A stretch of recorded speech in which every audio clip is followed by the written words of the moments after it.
Devo pedir paciência a Deus? Carta de Paulo aos Romanos, capítulo 5. Comentário de Mário Persona. Quando alguém diz assim, meu Deus, me dê paciência, mal sabe o que está pedindo, né? Porque, na realidade, o que produz paciência é a tribulação, que é o que diz aqui nessa passagem, né? Não só versículo 3, não somente isto, mas também nos gloriamos nas tribulações, sabendo que a tribulação produz a paciência. É a tribulação que produz a paciência. Então, o que eu posso aprender com a tribulação? Isso sim eu devo perguntar ao Senhor, porque paciência ela vai produzir, ela é produto dela, não é? Não é um esforço e nem é alguma coisa que Deus nos dá automaticamente a paciência, mas ela deve vir como resultado de uma tribulação, e aí nós vamos confiar que Ele está no controle de todas as coisas. Então, quando nós somos atribulados, também temos um recurso. Temos o Espírito Santo que nos conforta, que nos consola. Temos o Senhor nos mostrando o quanto Ele foi atribulado quando se entregou em nosso lugar. E Ele tinha controle para não ser atribulado. Ele poderia muito bem rejeitar qualquer tribulação, descer da cruz, fazer qualquer coisa. Mas Ele não quis. Ele aceitou porque Ele sabia que no plano de Deus, Pai, aquilo fazia parte, aquilo tinha uma razão de ser. E nós também devemos entender sempre isso, que não importa o que nos aconteça, Deus tem um propósito. Pode acontecer algo de ruim por desobediência, claro, nossa, não é? Mas pode acontecer algo de ruim também porque o Senhor quer nos ensinar uma lição.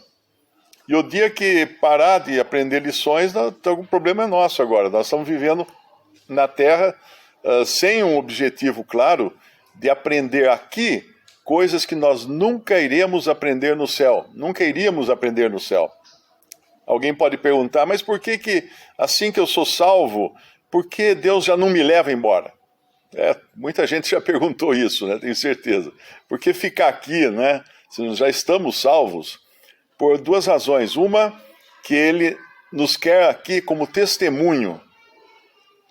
O cristão está na terra no lugar de Cristo, assim como Cristo está no céu no lugar do cristão, apresentando diante de Deus, né, intercedendo por nós diante do Pai. Mas nós estamos na terra não só intercedendo pelos homens, mas também testemunhando aos homens, testemunhando de Cristo. Nós somos embaixadores, por assim dizer, e isso acho que é um termo que é usado inclusive nas cartas, né? Somos embaixadores de Cristo e rogamos aos homens para que eles creiam no Senhor. Então, o cristão, ele pode reclamar das suas situações, ele pode reclamar das suas tribulações, mas ele reclama para Deus. Se nós lermos o livro de Jó, nós vemos Jó reclamando, mas ele reclama para Deus. Ele não reclama para os homens. Ele não abre o seu descontentamento para homens, mas para Deus. Então não tem nada de errado eu reclamar para Deus quando vem tribulações. Errado é eu reclamar para homens, porque aí eu estou dando testemunho de que Deus não cuida de mim. Aí eu estou dizendo que não funciona ser cristão. Você sendo cristão, você não vai ter vantagens, só desvantagens.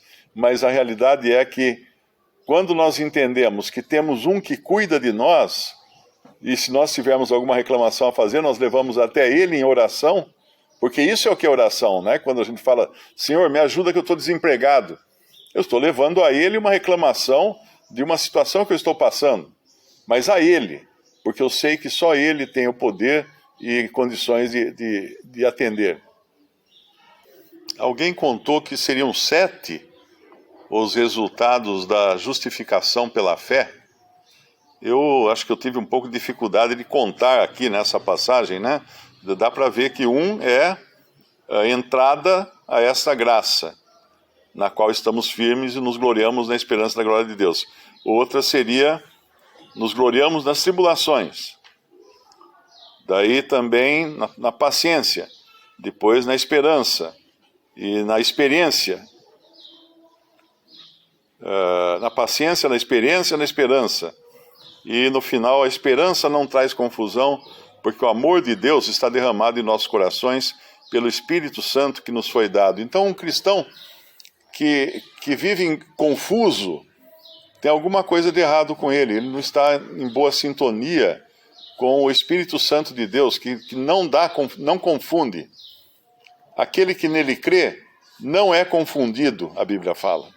Nós não temos nenhuma incerteza quando cremos em Cristo.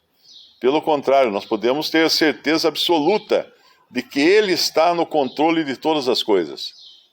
E é importante sabermos disso. Essa semana, algumas pessoas começaram a falar de manifestar contra governo e essas coisas. É tema constante, né, na internet. Aí eu fiz uma pergunta. Se você convidasse o Senhor Jesus para ir a uma manifestação ou contra o governo, ou para melhorar o mundo, para melhorar as coisas, ele aceitaria seu convite? E a resposta é não.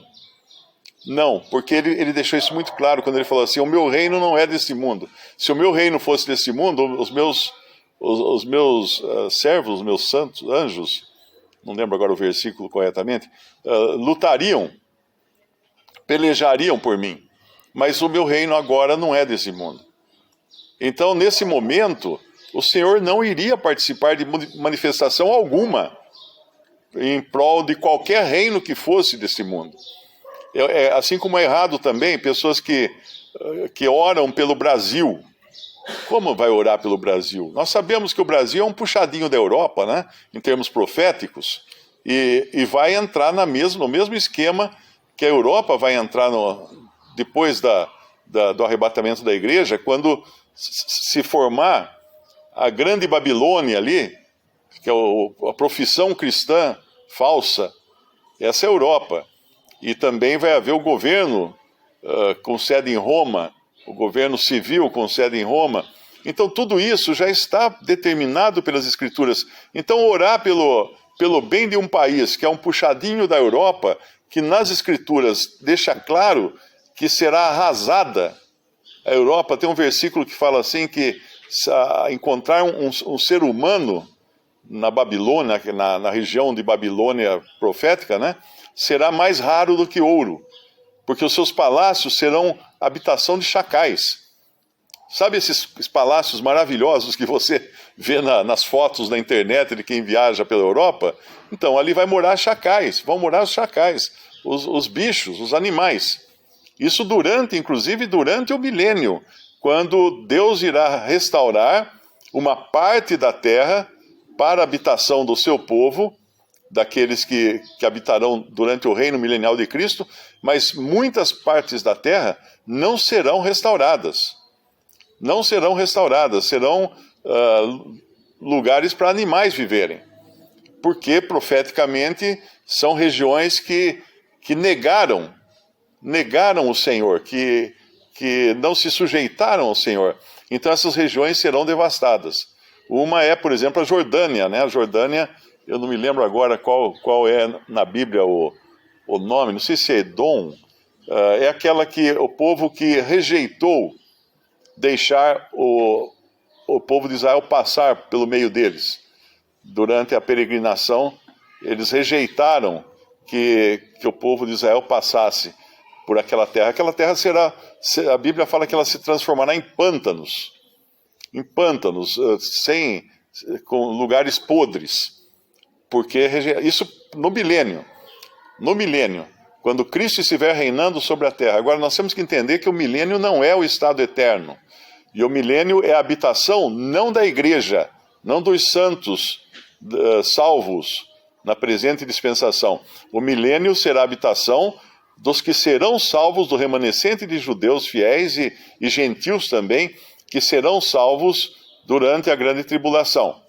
Mas isso é um número pequeno, né? Um número relativamente pequeno, Porque aquela ideia de muitas religiões cristãs, de que todos os salvos de todas as épocas vão habitar na terra restaurada, é uma questão de matemática, né? Você sabe que não vai caber todo mundo. Se você pegar todas as pessoas que morreram crendo, primeiro no Antigo Testamento, depois no Novo Testamento, que elas serão ressuscitadas para habitar no reino de Cristo na terra, não cabe, simplesmente não cabe, não tem espaço para todo mundo. Então será um reino milenial na terra com uma habitação daqueles que não são parte da igreja, também não são parte dos santos do Antigo Testamento, que ressuscitarão para estar com Cristo no céu, não como a igreja, mas como os amigos do noivo no céu, que estarão presentes também nas bodas do Cordeiro, com a sua noiva, que é a igreja. Então, quando a gente tem um entendimento melhor de tudo que envolve a profecia, nós sabemos que as coisas já estão escritas. Qualquer manifestação que alguém faça pelo bem do Brasil ou pelo bem de Israel, né? Alguns falam assim, vamos orar por Jerusalém. Não tem que orar por Jerusalém, porque eles estão em completa rejeição a Cristo ainda. Eles voltarão para lá quando estiverem em submissão, mas isso será uma obra de Deus no coração de um remanescente pequeno, um remanescente que será fiel. Então é muito importante entender que muitas tribulações que acontecem com cristãos hoje no mundo são simplesmente produzidas por eles próprios. Muita gente participou lá daquelas manifestações contra o governo que tinha sido eleito, né? Sem querer aqui entrar no mérito de que a eleição foi ou não foi, não importa, foi eleito, é Deus quem colocou lá, Deus colocou lá, porque o Senhor põe os reis e tira os reis, Daniel 2, não tem o que discutir. Mas se for um golpe também, o Senhor permitiu o golpe para colocar um rei lá, é simples assim, mas nós vemos tantos cristãos, até professos pelo menos, que inocentemente participaram daquelas manifestações de janeiro e estão presos. Ficaram presos meses em condições péssimas. Por quê? Porque não entenderam que todo cristão deve submissão ao governo que Deus estabelece. Mas se for Hitler, também. Mas temos que obedecer Hitler? Não, só daquilo que não contrariar a palavra de Deus. Então, muita tribulação que acontece na vida de um cristão é por desobediência ou desconhecimento da palavra de Deus. Hoje alguém me mandou um vídeo também. Veja, Mário, que essa irmã numa igreja aí está cantando, ela foi possuída por anjos, está cantando com voz de anjos. Eu tive que responder para o amigo, na Bíblia nenhum anjo canta, só os redimidos cantam na Bíblia. Eles cantam porque eles foram redimidos. Então, uma pessoa que canta com uma voz maravilhosa, seja quem for, ela tem essa capacidade, esse talento. Tem até um jovem lá do Cazaquistão que canta com uma voz maravilhosa. Ele vai desde um baixo de Pavarotti até um agudo lá de alguma cantora dessas modernas aí, que ninguém alcança. O cara, de tamanha capacidade ele tem. Aí a pessoa, por falta de conhecimento bíblico, já vai considerar uma pessoa cantando lá numa determinada igreja como estando possuída por anjos. Só se for anjo maligno, porque os anjos de Deus não vão fazer isso. Porque simplesmente anjos de Deus não cantam. Na Bíblia nós vemos que eles, lá em Apocalipse 5, eles clamam, eles proferem, eles dizem, mas os únicos que cantam são os redimidos. É interessante que quando nós lemos 2 Coríntios 5, versículo 10, porque todos devemos comparecer ante o tribunal de Cristo, para que cada um receba segundo o que tiver feito, por meio do corpo, ou bem ou mal. É comum a gente achar que ele está falando aqui apenas do nosso tempo de convertidos, mas na realidade está falando aqui do tempo que nós tivemos, todo o tempo que nós tivemos corpo. Qual é o tempo que nós tivemos corpo? Desde que nós nascemos nesse mundo, nós temos um corpo. E tudo que fizermos ou fizemos por meio desse corpo será trazido no dia do tribunal de Cristo, seja bem ou seja mal. Agora, sempre lembrando o seguinte, o Senhor vai trazer essas coisas diante de nós para nosso bem e para nossa bênção também. Não é para nosso constrangimento, mesmo porque nós estaremos com uma mente renovada.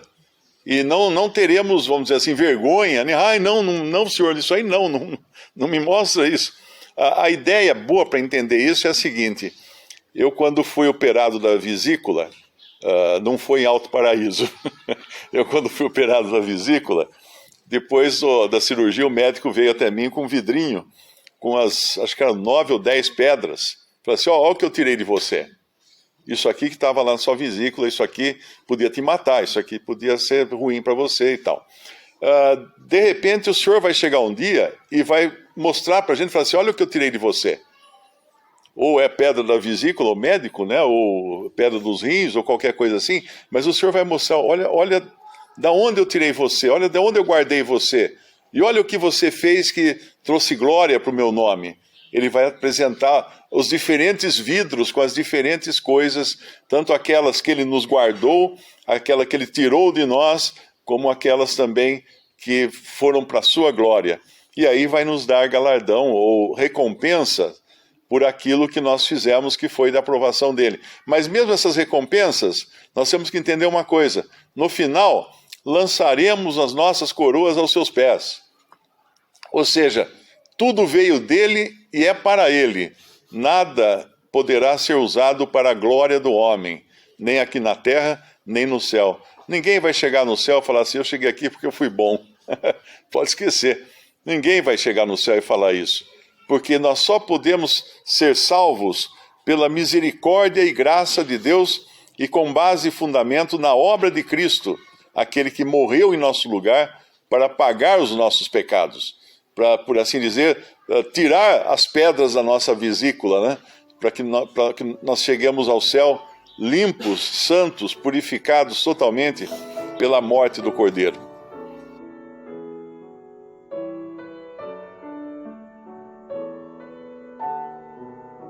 Visite Respondi.com.br. Visite também 3minutos.net.